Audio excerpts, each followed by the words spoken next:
here's a breakdown of what I thought was a really cool sounding patch. Got into a bit more of a sort of classic modular sounding thing, but also keeping stuff fresh. Had COVID this week, so I sort of had to drag myself off my deathbed to make it, so sorry if my voice is a little bit odd throughout the video, but I hope you guys enjoy. So let's dive in with this one. I'll start off with the more boring parts, and then we can get on to the more exciting, cool patch ideas a bit later on in the video, so make sure you stick around for that. So first up, there's this kick drum. It's just a 909 sample being played by the Squid Salonpool. There's a high pass filter on that, and then the CV input from the Doppler foot pedal module is changing the speed. This just means for transitions, whenever I push my foot slowly down on the pedal, the pitch of the kick drum goes up, so you can hear what that sounds like.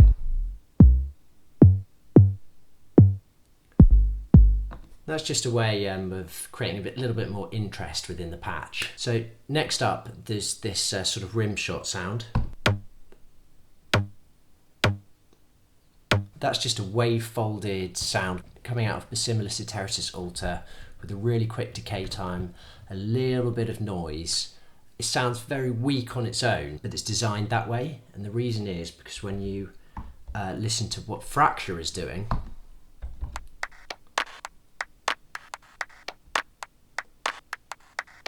the idea of the sort of rimshot sound is just to emphasize the main hits of where the snare is, and it works quite well to have like this thinner sound just to put a bit of body underneath the claps.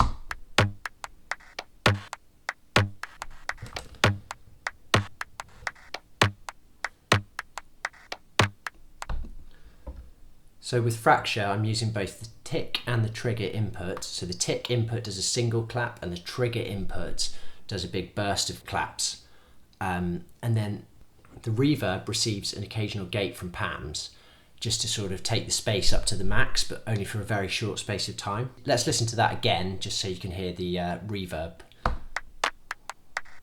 There it is.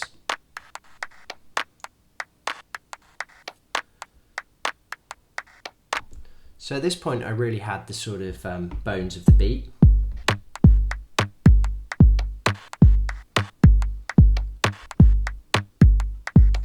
But there was a few more bits I wanted to add. Channel 6 on the Squid Salonpool is just playing these occasional reversed Foley noises.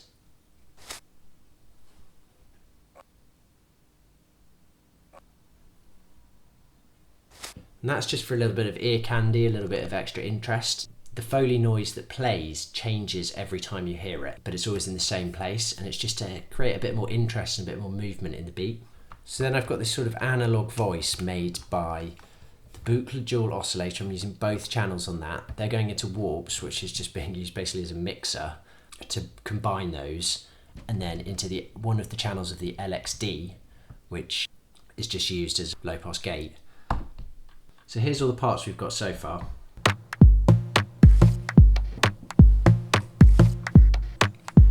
You know, at this point there was like the most basic sort of modular beat, but to me this is very, very boring. So here's where something sort of a little bit more interesting happens.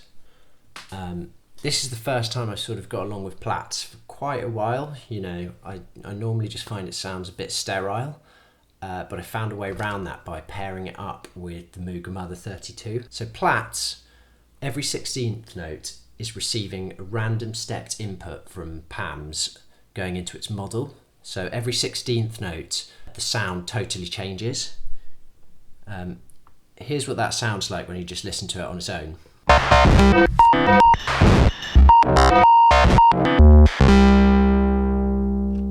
So that's pretty aggressive and unusable. So what I've done is I've sent the output of that into the Mother 32.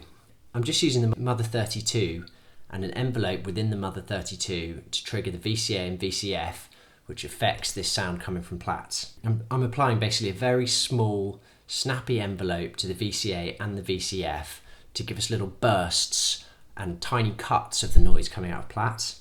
So here's what that sounds like.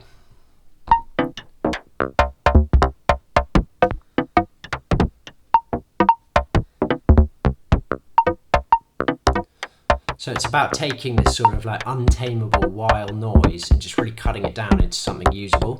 And I love having this slightly random element underneath that. So here's that when I bring in the rest of the parts.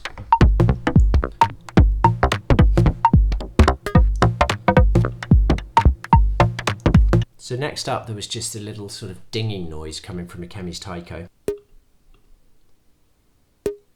The only thing that's going on this is occasionally the weight is changed by like a random gate coming out of Pam's. That's just to give it a little bit of extra movement and stop a Chemy's Tycho. If you don't change anything, it can be very static just because it is a digital module.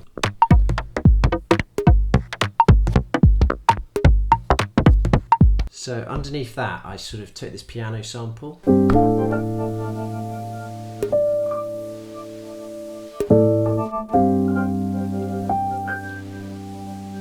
It's a little bit crushed.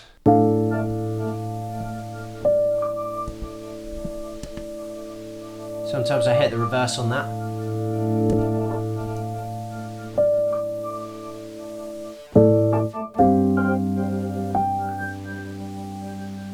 And then there's also these sort of little vocal cuts.